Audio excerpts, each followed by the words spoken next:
Hello दोस्तों, कैसे हैं आप सब। स्वागत है आप सभी का कॉमिक वर्ल्ड चैनल पर। तो चलिए दोस्तों, शुरू करते हैं एफएमसी कॉमिक्स में महासंग्राम इशू 6 का दूसरा और अंतिम भाग। विसर्पी के विष का असर तुम्हारे ऊपर से मैंने हटाया है ध्रुव, क्योंकि विसर्पी की इच्छाधारी नाग शक्ति का मुकाबला अगर कोई कर सकता है तो सिर्फ मेरी तिलिस्मी शक्ति। फेसलेस, तुम यहाँ कैसे?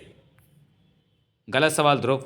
महानगर में नागराज की अनुपस्थिति में कोई संकट आएगा तो उसे रोकने के लिए फेसलेस आएगा ही, और अब जब मैं आ गया हूँ तो अब विसर्पी की दुम भी सीधी कर दूंगा। फेसलेस के तिलिस्मी वार ने विसर्पी को अपना विष समेटने पर मजबूर कर दिया। अब विसर्पी अकेली थी और उसके सामने दो महारथी थे, एक दिमाग का जादूगर और दूसरा तिलिस्म का खिलाड़ी। स्थान नागदीप, जहां इस सारे घटनाक्रम पर अपनी गिद्ध दृष्टि जमाए बैठा था राक्षस चंडकाल। तो ब्रह्मांड रक्षक मेरी पंचनाग सेना को कड़ी टक्कर दे रहे हैं। एक और जहां नागार्जुन को तिरंगा ने बेबस कर दिया, वहीं दूसरी ओर शक्ति ने नागदेव को बेहोश कर दिया। उधर डोगा और सरफराज के बीच कड़ा मुकाबला चल रहा है, यानी ब्रह्मांड रक्षक और पंचनाग दोनों एक दूसरे पर भारी पड़ रहे हैं और मुकाबला बराबरी का है। अब देखना यह है कि राजनगर में सिंहनाग और वो क्या नाम है उसका, हाँ, इंस्पेक्टर स्टील, उन दोनों के बीच क्या होता है। चंडकाल की दृष्टि दोबारा काल दर्पण पर जम गई, जिसमें नजर आ रहा था राजनगर का वर्तमान दृश्य। राजनगर, जहां सिंहनाग और इंस्पेक्टर स्टील आमने सामने थे। तू जो भी है, सिंहनाग के सामने आकर तूने बहुत बड़ी गलती की है, क्योंकि जो भी सिंहनाग के रास्ते में आएगा, सिंहनाग के पंजे उसके जिस्म की धज्जियां उड़ा देंगे। तुम एक बार पहले भी कई साल पहले राजनगर में अपने नाग साथियों के साथ हंगामा मचा चुके हो सिंहनाग। उस समय नागराज और सुपर कमांडो ध्रुव ने मिलकर तुम लोगों को रोका था, लेकिन आज राजनगर में मैं अकेला ही हूँ। मैंने तुम्हें एक बार चेतावनी दे दी है सिंहनाग, अब अपने अंजाम के जिम्मेदार तुम खुद होगे। बेहतर यही होगा कि तुम खुद को कानून के हवाले कर दो, वरना जिस तरह तुमने राजनगर में तोड़फोड़ और आतंक फैलाया है, उसके कारण मैं तुम्हें सीधा गोली मार सकता हूँ। वाह, तेरी दिलेरी से मैं बहुत खुश हुआ मानव। पहली बार किसी ने सिंहनाग से सामना करने उसे धमकी देने की हिम्मत की है, और उसके इनाम में मैं स्वयं तेरे सीने को फाड़ कर तेरा दिल निकाल। अरे, तू तो धातु का कवच पहने हुए है। यह धातु का कवच नहीं, बल्कि धातु से बना हुआ मेरा शरीर है सिंहनाग। केवल इस शरीर में मेरा दिमाग मानव का है, और वो भी इसलिए क्योंकि कई साल पहले कुछ आतंकवादियों से मुठभेड़ के दौरान मेरा शरीर क्षतिग्रस्त हो गया था। धड़ाक! मेरा शरीर तो खत्म हो गया, लेकिन अपराध और अपराधियों को खत्म करने का मेरा जुनून खत्म नहीं हुआ। और तब मेरे वैज्ञानिक दोस्त डॉक्टर अनीस ने मेरे लिए स्टील और टाइटेनियम का ये रोबोट शरीर बनाया ताकि मैं जिंदा रह सकूं। धाड़! और यही शरीर अब मेरी पहचान बन गया, जिसे दुनिया इंस्पेक्टर स्टील के नाम से जानती है। गलती हो गई। मैं तो तुझे साधारण मानव समझकर अपने नाखूनों से फाड़ना चाहता था, लेकिन तू तो धातु का बना हुआ है। इसलिए अब तुझे मारने के लिए मुझे आह्वान करना होगा अपने दिव्य अस्त्र यानी सिंहास्त्र का, जो पर्वत का भी सीना चीर सकता है। अब तो तू पक्का मेरे हाथों से मरेगा रे स्टील, क्योंकि मेरा यह अस्त्र तुझे खत्म करने की शक्ति रखता है। टनाक! सिंहनाग अपने शस्त्र के साथ एक बार फिर स्टील की तरफ लपका। मेरा अगला वार तेरे इस धातुई शरीर को दो टुकड़े काट देगा स्टील, और एक बार तेरा शरीर खत्म तो तू भी खत्म समझ ले। ओह, इसका हथियार तो मेरे स्टील के शरीर को भी भेदने की क्षमता रखता है। मुझे इसके इस हथियार से बचना होगा। सिंहनाग का रास्ता काटा है तूने स्टील, अब तुझे अपनी मृत्यु से साक्षात्कार करना होगा। प्लांग! ओह, इसका हथियार मेरे स्टील और टाइटेनियम के बने शरीर को भी नुकसान पहुंचा रहा है। अगर इसके कुछ और वार हुए तो वाकई मेरे शरीर को क्षति पहुंच सकती है। इसके हथियार को इसके हाथों से छुड़ाना होगा, और इसके लिए डिफेंस छोड़कर अटैक करने की नीति अपनानी होगी। भड़ाक! स्टील के उस तेज प्रहार से सिंहनाग का भी सिर चकरा गया, और इतना समय स्टील के लिए सिंहास्त्र को बाहर निकाल लेने के लिए काफ़ी था। ये शस्त्र मुझे मार तो नहीं सकता, लेकिन मेरे इंटरनल सर्किट और कंप्यूटर को नुकसान पहुंचा सकता है। इसलिए अब मैं इसको घायल कर गिरफ्तार करने पर मजबूर हो गया हूँ। स्टील की गन एक साथ लगातार कई गोलियां दागती चली गई, लेकिन सामने सिंहनाग था, इच्छाधारी नाग मानव, जिसके लिए रूप बदलकर गोलियों से बचना मामूली सी बात थी।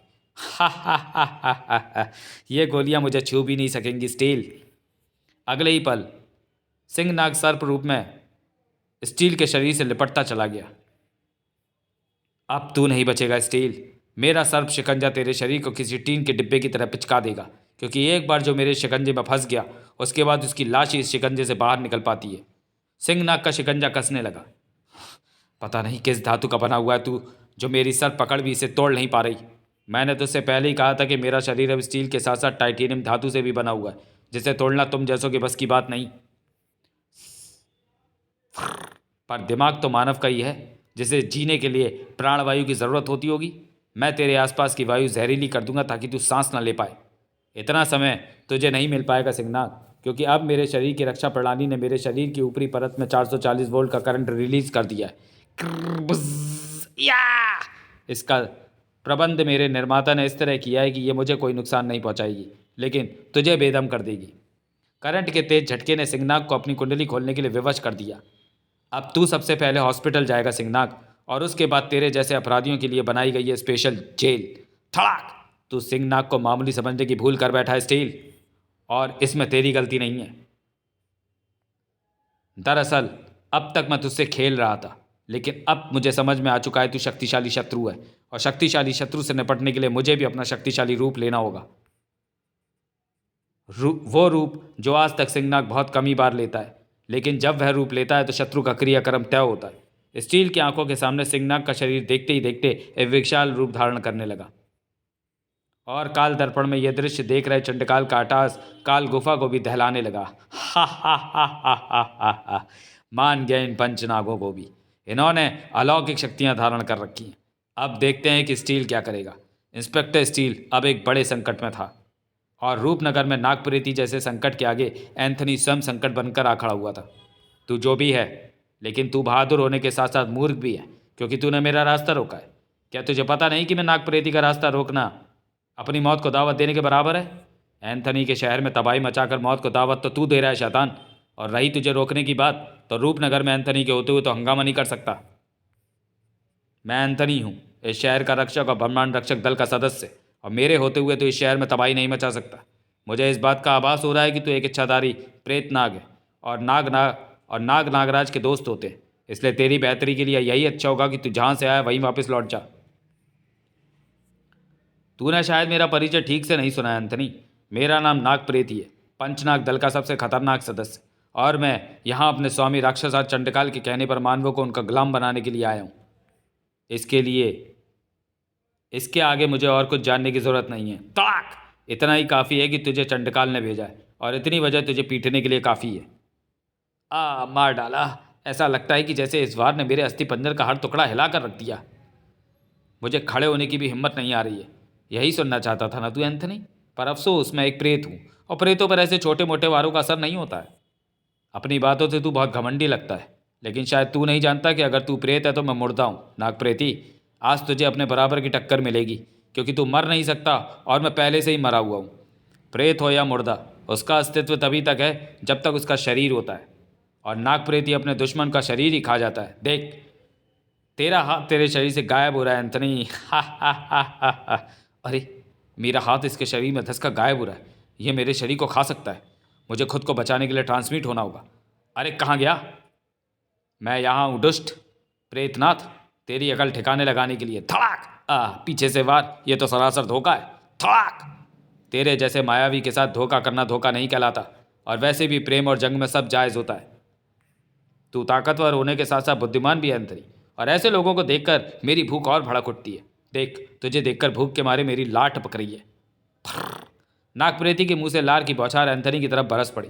एंथनी लार के रास्ते से तेजी से हटा, लेकिन बसते बसते भी लार के कुछ छींटे उसके शरीर पर पड़ गए। ओह, ये तो कोई तेज विष है, और यह विष मेरे शरीर को गला रहा है। अब इस प्रेत का परमानेंट इलाज करना पड़ेगा। फुश! तुझे बहुत भूख लगी है ना नागप्रेती? ले मेरा प्रचंड घूसा खा। तड़ाक! और अब मैं तुझे खिलाऊंगा नरकाग्नि, वो नरकाग्नि जिसे खाते ही तेरी भूख हमेशा के लिए मिट जाएगी, क्योंकि ये पापियों की आत्मा को जकड़कर बहुत दर्द देती है। स्क्रिंच! और वो है मेरी ठंडी आग। ओह, ये कैसी आग है जो मेरी आत्मा को जकड़ रही है? इसकी तपिश में ऐसी बर्फ जैसी जलन है जिसे मैं सह नहीं पा रहा हूँ। मैं अपने होश खो रहा हूँ। नागप्रेती के बेहोश होते ही एंथनी ने अपनी ठंडी आग वापस समेट ली। कमाल है, इतना शक्तिशाली प्रेत मेरी थोड़ी सी ठंडी आग के प्रहार से ही बेहोश हो गया। खैर, अब रूपनगर पर आया हुआ संकट टल चुका है। अब मुझे बाकी ब्रह्मांड रक्षकों से उनके हालात मालूम करने चाहिए।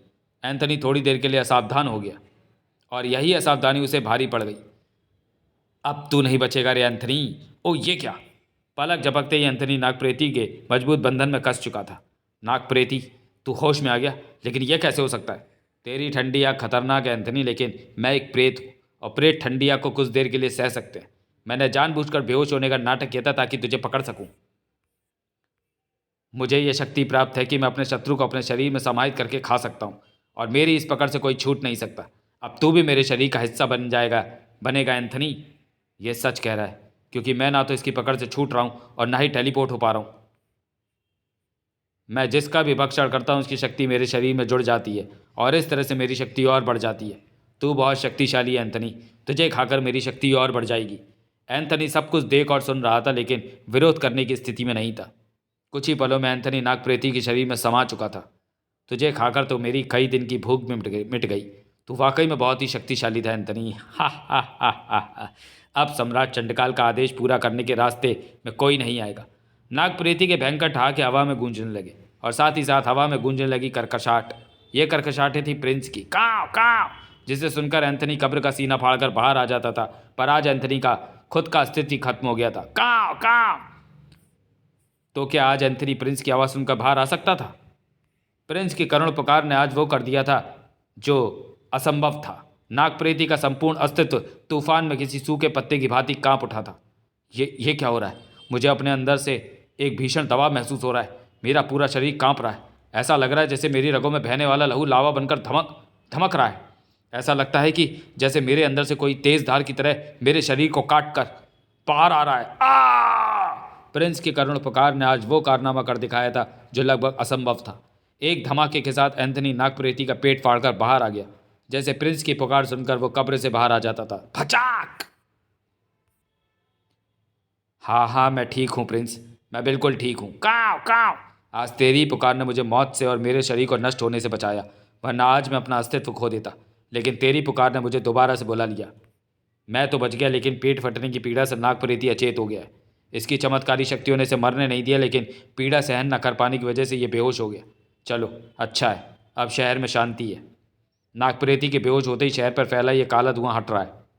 उम्मीद है अब ये दोबारा इस शहर को नुकसान नहीं पहुंचाएगा। नागप्रेती के अचेत होने के बाद धूम्रकाल पीछे हट रहा था और इस बात ने चंडकाल को तिलमिला कर रख दिया। ओह ये क्या! नागप्रेती के बेहोश होते ही धूम्रकाल वहां से स्वयं हट रहा है। इस एंथनी के कारण एक पूरा मानव शहर मेरा गुलाम बनने से बच गया। इस एंथनी को तो मैं बाद में देखूंगा। फिलहाल अभी और जगह के हालात पर नज़र रखना चाहिए। देखता हूँ कि मुंबई में मेरा गुलाम सरफराज और उस डोगा के बीच क्या चल रहा है। महानगर मुंबई, जहाँ सरफराज और डोगा आपस में गुत्थम गुत्था थे।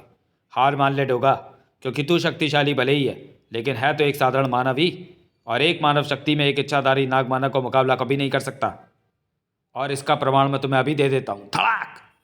तुमने सही कहा सरफराज की एक मानव एक इच्छाधारी नाग मानव की शक्ति का मुकाबला नहीं कर सकता, लेकिन डोगा के पास भी एक ऐसी शक्ति है जिसका मुकाबला तुम भी नहीं कर सकते। और जानते हो वो क्या है? उसका साहस, उसकी हिम्मत, उसकी अदम्य इच्छा शक्ति, दुश्मन को फाड़ खाने की उसकी हिंसा और खूंखारता, और कभी हार न मानने की उसकी वह जिद जिसके कारण वह बड़े से बड़े खतरे से टकरा जाता है। और मानव हो या नाग मानव, डोगा की इस इच्छा शक्ति के आगे कोई टिक नहीं सकता। धड़ाक। तेरा शरीर भले ही चट्टान का बना हो, पर डोगा के इरादे तेरे इस चट्टानी शरीर से भी ज़्यादा मजबूत है। मानता हूं कि तेरे शरीर पर किसी भी वार का असर नहीं होता, थॉर, लेकिन डोगा फिर भी तुझे रोकेगा केवल अपनी हिम्मत और अपनी शारीरिक शक्ति के बल पर। थॉर थड़ाक। क्योंकि अगर तुझे रोकने का यही एक रास्ता है तो भी डोगा पीछे नहीं हटेगा। मैं जानता हूं कि तुझे शारीरिक शक्ति के बल पर रोका नहीं जा सकता सरफराज, लेकिन फिर मैं तुझसे लड़ रहा हूं।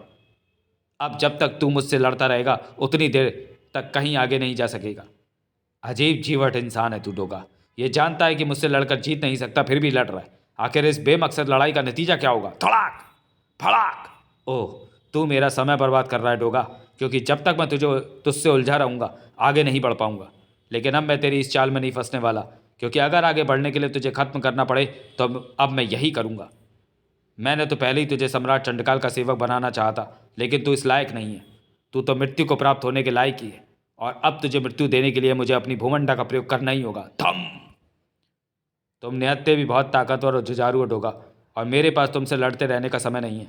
तुमने मुझे हथियार उठाने पर विवश कर दिया। मेरी व्यवस्था है कि तुम जैसे योद्धा के विरुद्ध मुझे युद्ध के नियम तोड़ने पड़े, चाहे वो युद्ध के नियम के विपरीत हो। फिर ठीक है, क्योंकि ये गलती मैंने भी की। तूने जब मुझे अपने सिर के ऊपर से उठाकर पटका था, तभी मैंने तेरे गले में अपने हैंड ग्रेनेड की एक पेटी डाल दी थी, और दुर्भाग्य से नीचे गिरते समय उसकी पिन मेरे दांतों में फंसी रह गई, और अब वो फटने वाला ही है। डोगा, तू पागल है, तू भी मारा जाएगा। डोगा पागल ही है सरफराज। डोगा पागल है अपनी मुंबई के लिए, मौत को गले लगाने की हिम्मत रखने वाला पागल। भाम! मानवता की रक्षा करने के लिए आज तक मैं हमेशा मौत की आंखों में आंखें डालकर खड़ा रहा। अब देखना यह है कि तेरे इस चट्टानी शरीर में दरार पड़ती है या मुझे मौत आती है, क्योंकि हैंड ग्रेनेड की पिन निकाले हुए 30 सेकंड हो चुके हैं। ग्रेनेड एक धमाके से फट पड़ा और साथ ही साथ सरफराज और डोगा के जिस्म हवा में उछल गए। चारों तरफ धूल और धुएं के गुब्बार छा गए, और जब धूल और धुएं का गुब्बार साफ हुआ तो सरफराज का शरीर जमीन पर निश्चल पड़ा हुआ था। मुझे मालूम था कि सरफराज का चट्टानी शरीर गोलियों को तो रोक सकता है, लेकिन ग्रेनेड का असर ज़रूर होगा। मुंबई से अब सरफराज का आतंक समाप्त हुआ। इस धमाके में मेरा मास्क जल चुका है और साथ ही मेरी ड्रेस भी। मुझे पुलिस के आने से पहले यहाँ से जाना होगा, वरना मेरी पहचान उजागर होने का खतरा बढ़ जाएगा। अपनी पहचान छिपाने के लिए आगे बढ़ता डोगा पीछे से आ रही उस मुसीबत की जद में आ गया जिसने उसे पलक झपकते ही अपनी चपेट में ले लिया। ओह, ये तो वही काला धुआं है जिसने लोगों को राक्षस बना दिया था, और अब ये मुझे घेर रहा है, और मेरे मास्क के क्षतिग्रस्त होने के कारण अब ये धुआं मेरे शरीर में समा रहा है। यानी मैं भी राक्षस बन रहा हूँ। हा हा हा हा हा, राक्षस राज चंडकाल की जय। राक्षस जाति के एक बहुत बड़ी जीत हासिल करने में सफल हो चुकी थी। डोगा जैसी शक्तिशाली ब्रह्मांड रक्षक अब राक्षस बन चुका था, और अब दूसरे की बारी थी। मुंबई से सैकड़ों किलोमीटर दूर दिल्ली में अपने भगवान को याद कर ले तिरंगा, क्योंकि अब मेरा अगला बाण तेरा सिर धड़ से अलग कर देगा। ओह, नागार्जुन के बाण से निकली किरणों ने मेरे पूरे नर्वस सिस्टम को क्षति पहुंचाई है। मेरा पूरा शरीर अब तक थरथरा रहा है और मैं ढंग से कुछ सोच नहीं पा रहा हूँ। आंखें दर्द से फटी जा रही हैं। नागार्जुन मेरे ऊपर वार करने जा रहा है और बिना आंखों के मैं उसका मुकाबला नहीं कर सकता, या शायद कर सकता हूँ। मुझे अपनी आंखों में हो रहे दर्द का संपर्क अपने दिमाग से काटना होगा, और उसके लिए सबसे अच्छा तरीका यह है कि मैं अपनी आंखें ही बंद कर लूँ। तू अपना वार कर नागार्जुन, और मेरे अंजाम की फिक्र मत कर। हा हा हा, मूर्ख तिरंगा, मेरे बाणों से तो आंखों वाले बच सकते, और तू आंखों पर पट्टी बांधकर अब मुझसे लड़ेगा। तू अपना वार कर नागार्जुन, और मेरे अंजाम की फिक्र मत कर, क्योंकि युद्ध में शत्रु को कभी कमज़ोर नहीं समझना चाहिए। ये कैसे भला संभव है? इस विषय में मत सोच नागार्जुन, क्योंकि ये तेरी समझ में नहीं आएगा। तड़ाक! अपने सैकड़ों वर्ष के जीवन काल में पहली बार किसी को अपने बाणों से बचते हुए देखा है, और वो भी अपनी आंखों पर पट्टी बांधकर, परंतु ये कैसे संभव है? क्रोधित नागार्जुन ने बाणों की बौछार सी कर दी। टंग टंग। हो सकता है कि तू भाग्यवश बच गया हो तिरंगा, पर इस बार इतने सारे बाणों से बचना तेरे लिए असंभव होगा। लेकिन एक भी बार तिरंगा को छू नहीं सका। साए साए, मैंने तुझसे पहले ही कहा था नागार्जुन, तू अपना पूरा जोर लगा ले, पर इस बार तू मेरा बाल भी बांका नहीं कर सकेगा। ये संभव नहीं, अवश्य कोई जादू है। इसे जादू नहीं बल्कि प्राचीन भारतीय युद्ध पद्धति कलारी पट्टू कहा जाता है। ता तो प्राचीन भारतीय युद्ध शैली कलारी पट्टू, जिसे आज के जूडो कराटे का जनक भी माना जाता है, उसे मैंने भी सीखा है नागार्जुन। कलारी पट्टू में एक विशेष दांव होता है जिसमें अपने शत्रु के हथियार की आवाज़ सुनकर उसके वार से बचने के लिए आदमी अपना स्थान छोड़ देता है। बस मैंने अपनी ओर से इस दांव में कुछ दिमाग लगाया, जैसे कलारी पट्टू में शत्रु की बंदूक या तलवार की आवाज़ सुनकर अपना स्थान छोड़ देते हैं, ठीक वैसे ही मैं तुम्हारे धनुष की प्रत्यंचा की आवाज़ सुनकर अपना स्थान छोड़ देता था। बस यही कारण है कि आंखें बंद होने के बावजूद भी मैं तुम्हारे सभी वारों से बचता रहा। अपनी ये युक्ति बताकर तुमने भूल कर दी तिरंगा, क्योंकि अब मैं तुम पर ऐसे विशेष बाण छोड़ूंगा जिनसे कोई आवाज़ नहीं आती।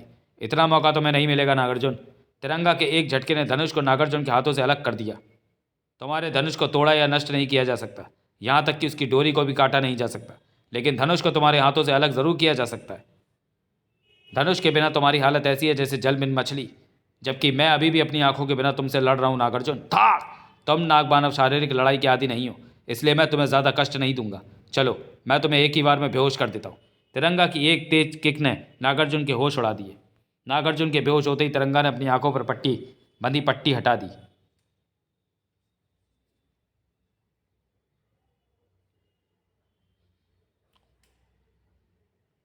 आंखें ठीक हो जाने के बावजूद भी तिरंगा ये नहीं देख पाया।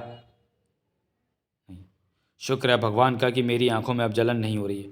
लगता है नागार्जुन के बाण का असर समाप्त हो गया। अब मैं पहले की बात ही अच्छी तरह से देख पा रहा हूँ। आंखें ठीक हो जाने के बावजूद भी तिरंगा ये नहीं देख पाया कि मुसीबत उसकी ओर बढ़ चुकी है। हे भगवान, ये तो वही धुआं है जो लोगों को राक्षस बना रहा था। ये मुझे घेर चुका है और मेरे पास बचने का कोई रास्ता नहीं है। यानी अब मैं भी राक्षस बन जाऊंगा। राक्षस राज चंडकाल की जय। हा हा हा हा हा हा हा। एक और तिरंगा राक्षस बन चुका था और एक और इंस्पेक्टर स्टील सिंहनाग से जूझ रहा था। मेरा ये रूप अकेले एक पूरी सेना पर भी भारी पड़ता है स्टील। अब बता कि तू मेरा सामना भला किस प्रकार कर पाएगा। धमाक! अमेजिंग! मेरी आंखों के सामने देखते ही देखते ये सिंगनाग के विशालकाय रूप में आ गया। थम! अगर इसके 2-4 वार और पड़ गए तो मेरे शरीर का नुकसान हो सकता है। स्टील की मेगा गन एक झटके से बाहर आ गई। अब मुझे इसे जिंदा गिरफ्तार करने का इरादा त्यागना होगा। और सिंगनाग के शरीर पर गोले बरसने लगे, ब्लूम ब्लूम, लेकिन कोई नतीजा नहीं निकला। इसके शरीर पर मेरे ग्रेनेड्स का कोई असर नहीं हो रहा और ना ही इस पर मेरे फायर फ्लेम का असर हो रहा। बेकार की कोशिश करनी छोड़ दे स्टील। अब मेरे इस विराट रूप पर तेरे इस बचकाने वारों का कोई असर नहीं होगा, लेकिन मेरे इस रूप के कारण अब तुझ पर मेरे वारों का असर 4 गुना ज़्यादा होगा। अब तू सीधा मृत्यु की तैयारी कर शुरू कर दे। क्या कहा था तूने कि तेरा शरीर दुनिया के सबसे मजबूत धातु मिश्रण से बना है और जिस पर मेरे किसी वार का असर नहीं हो सकता? अब देखना यह है कि तेरा मजबूत शरीर अब मेरी इस जकड़ से सही सलामत निकलता है या टूट फूट कर। सिंगनाग का शिकंजा कसता जा रहा था और स्टील के धातुई अंग टूटते जा रहे थे। कड़ कड़ कड़च! हा हा हा हा हा! लेकिन अचानक तड़प कर सिंगनाग ने स्टील को छोड़ दिया। अरे, इसे अचानक क्या हो गया? ये तो जैसे जड़ हो गया है। ये कमाल मेरी इस नर्व डिस्ट्रैप्टर गन का है स्टील, जिसे खास तौर पर मैंने सांपों के लिए बनाया था। कई वर्ष पहले इन सांपों ने एक बार पहले भी राजनगर में आतंक मचाया था। उस समय इसी गन की मदद से मैंने इनमें से कई को मार भगाया था। चंडिका, भगवान का शुक्र है कि तुम आ गई। शुक्रिया तो तुम्हारा है स्टील, जो ध्रुव की तरह। अरे चंडिका, तुम यहाँ कैसे नहीं पूछा? इसमें पूछना कैसा, राजनगर तुम्हारा भी कार्य क्षेत्र है, इतना तो पता है। मेरा पूरा शरीर जड़वत हो गया है स्टील, लेकिन जैसे ही मैं ठीक होऊंगा तब तेरे साथ साथ ये लड़की भी मरेगी। इतना मौका तुझे नहीं मिलेगा सिंगनाग, क्योंकि अब वार करने की बारी मेरी है। धमाक! और अगर मेरे 450 किलो के शरीर की फोर्स के साथ मेरा घूंसा संभाल सके तो मेरा वादा है कि मैं स्वयं अपना सिर तोड़कर तुम्हें दे दूंगा।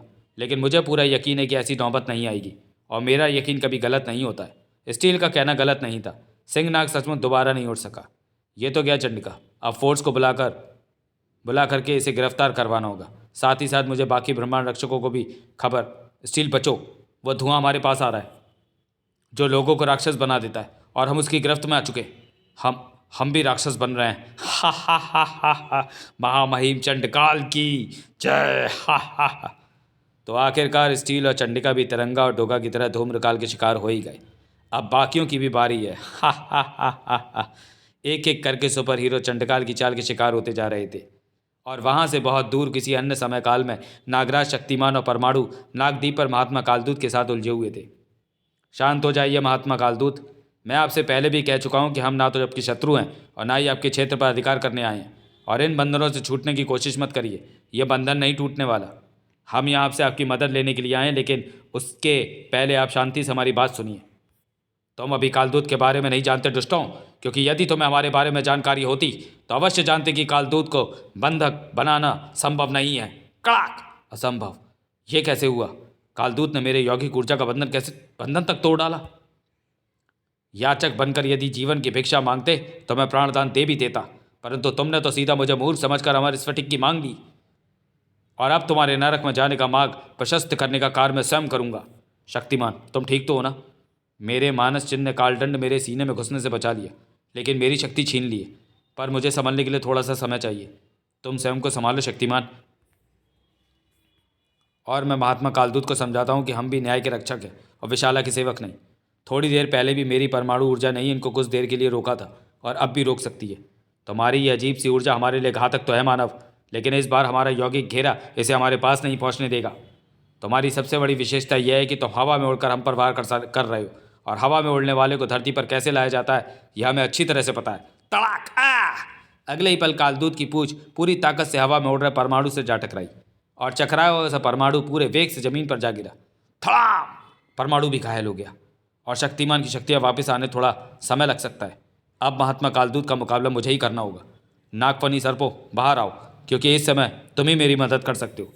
अब तू मेरा सामना करेगा मूर्ख नाग मानव। लगता है अपने साथियों का आश्चर्य देखकर भी तूने कोई सबक नहीं सीखा। आपको अपने बल पर बहुत अभिमान है महात्मन, और एक योद्धा को अपने बल पर कभी अभिमान नहीं करना चाहिए। नागराज अकेला ही आपका मुकाबला करने के लिए काफ़ी है। सम्राट, तू शक्तिशाली है और तेरी रगों में देव विष भी बह रहा है। कैसे, ये हमें नहीं पता, पर मात्र देव विष धारक होने से तू कालदूत के बराबर नहीं हो जाएगा नागराज। तुम अकेले हो और हम 3, इसलिए हमसे जीतने की आशा भी मत रखना। काल सर्पी सरसरा कर नागराज से लिपटती चली गई। अब नागराज भी शक्तिमान और परमाणु की तरह बेबस था और महात्मा कालदूत के तीनों शस्त्र उन्हें मौत देने के लिए हवा में लहरा रहे थे। तुम तीनों जितनी देर मेरे समक्ष टिक गए, उतनी देर विशाला का कोई सेवक मेरे सामने नहीं टिक पाया। तुम तीनों शक्तिशाली हो, लेकिन भाग्यशाली नहीं, अन्यथा मेरे हाथों मृत्यु को प्राप्त नहीं होते। तुम तीनों की मौत विशाला के लिए एक सबक होगी कि अगर भविष्य में भी उसने अमर स्फटिक की तरफ आंख उठाकर देखने की चेष्टा की तो उसकी उठी हुई आंख में विष भर देगा अमर नाग योद्धा कालदूत। पूरी दुनिया अब राक्षस बनकर चंडकाल के जाल में फंस चुकी है और चंडकाल को रोक सकने वाले खुद मौत के शिकंजे में फंसे हुए हैं और भूतकाल में महायोद्धा कालदूत के शिकंजे में फंस गए हैं नागराज, शक्तिमान और परमाणु। क्या सुपर हीरो बच पाएंगे और बचा पाएंगे अपनी दुनिया को चंडकाल और तमराज किल्विच के हाथों से तबाह होने से? जवाब लेकर आ रहा है इस सीरीज का आखिरी धधकता उफनता हुआ समापन अंक, महासंग्राम 7। तो चलिए दोस्तों, वीडियो को यहीं समाप्त करते हैं और मिलते हैं महासंग्राम 7 में। लेकिन आप लोगों को बता दूं कि ये पार्ट अभी तक आया नहीं है, ना ही, तो इसके लिए हम जब भी आएगा तब चैनल पे आप लोगों के लिए अपलोड कर दिया जाएगा। तब तक के लिए धन्यवाद।